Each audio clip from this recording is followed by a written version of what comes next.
Hey buddy, Max here at Greenwell Farms Home Garden, getting ready to pick today's salad greens. Fresh baby greens, best salads to have. So lots of greens to pick this morning, and we pick every other day or so from the home garden. Makes us a nice salad for five, and we have a little bit left over for the odd one to have lunch. But all sorts of stuff. There's bok choy, there's several types of lettuces, there's red and yellow beet greens, there's turnip greens, there's Swiss chard greens, there's purslane, a weed. Ooh, you eat weeds? Yeah, they're very healthy for you. But that's not the reason that I'm doing this video. I wanted to talk today a little bit about container gardening. We also do out here at the front in the driveway, we do container gardening here at Greenwell Farms. And this is a big bowl of lemon balm that I use in my water daily. I just walk by, grab a twig like that, and then that goes right in my water bottle. Leaves a nice lemon flavor. It's great. But over here, I showed you a quick little video earlier. We'll start right here at the back. These are fun. These are containers that were Christmas planters. This is your dogwood that you always see in it as an ornament, in amongst the back in the middle of the different things in your planter. But we decided to just set them off in a corner over the winter and see what they would do. And they did. They started to regrow. So that's pretty cool. We've just been playing along with that. We added some petunias in, lots of nice petunias. And then these are miniature irises that did not bloom. I think it's because it's way too packed in the containers. So that's pretty much it for the flower part. Here's the food part. So if you don't have any room in your yard, or you have a yard that is totally shaded and you can't get anything to grow, you can always do container gardening. If you're on a balcony and you've got no yard, you can always do container gardening. I haven't done container gardening much in the past. In this setting, in this location, it's kind of fitting. This container is, I had parsley in there. I pulled some parsley out of the hugelkultur bed and put it in this pot to grow here, so that it is in the little herb section by the kitchen door. The parsley died off. The thyme seeded and reseeded this whole container. So I'm going to run these little seedlings along the side of the hugelkultur bed to sort of combat grass creeping up into the hugelkultur beds. So yeah, that's sort of our little herb corner. I've got to shave down this sage a little bit. It's starting to get pretty stringy. It probably needs to go into a bigger container. I'm still learning. You got to water a lot in container garden. You need to have a good sized container, but you can find all that information on YouTube. There's a certain amount of space that a plant needs, and you can find that out. A large plant, a square foot, roughly a foot of space. For little these so this is all Swiss chard. These are for large leaf. We pick the large leaf, and then we add that to dinner.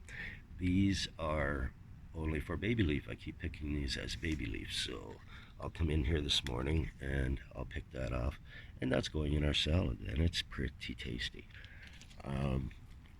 Oh yeah, that's super tasty. Carrying on with the herbs, there's some summer savory that I do sell to some of the caterers that come and use the products.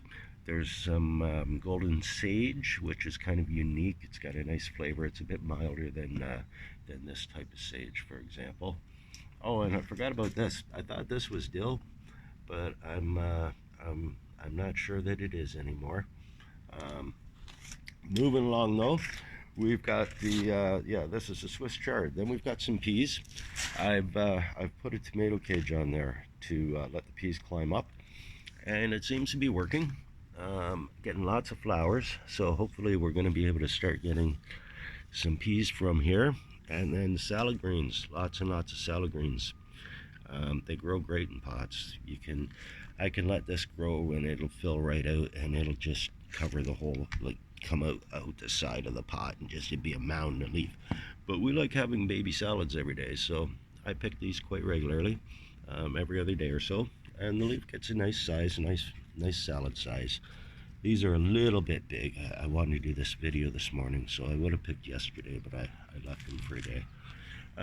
Yeah, so we've just started doing this. Like I say, it seems to be working. I've done a little companion planting. I put some radish in with some kale, but it's not really doing that great. It could be the soil. I've tried various types of soil. Again, container gardening, a few things are different. You want to get the right kind of soil so that things grow well. Not too compact, not too sandy, not too loose. Yeah, it's sort of like the bowl of porridge, just right. Over here, this was pretty cool. We dug up a bunch of lilies from the back, and we ended up with a bunch of just pieces.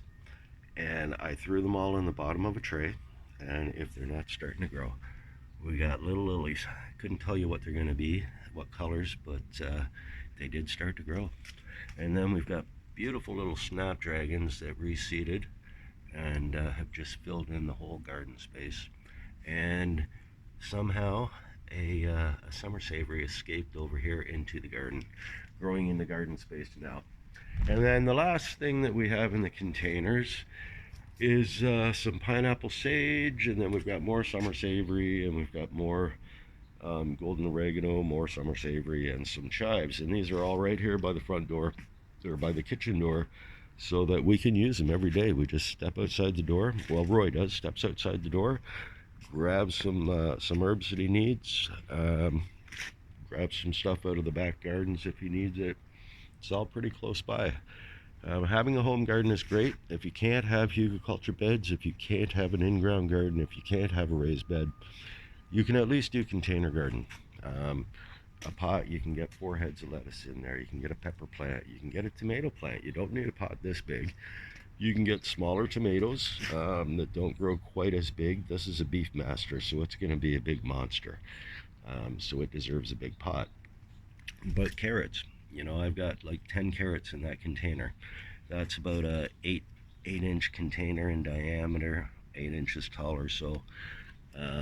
Yeah, just you could, like I say, you can find the size of container you need online, the information to find out what you need for what plant, and then you just follow the rules, follow it accordingly. I got a volunteer arugula come up, which was very exciting because arugula is very popular in this house, so the more the better. All right, folks, you all have a great day. It's Monday, the start of the week. Hey, check out the tomato. Ooh, big tomato. Start of the week, so make it good. It can only be the way you want it to be. Cheers. Have a great day, everybody.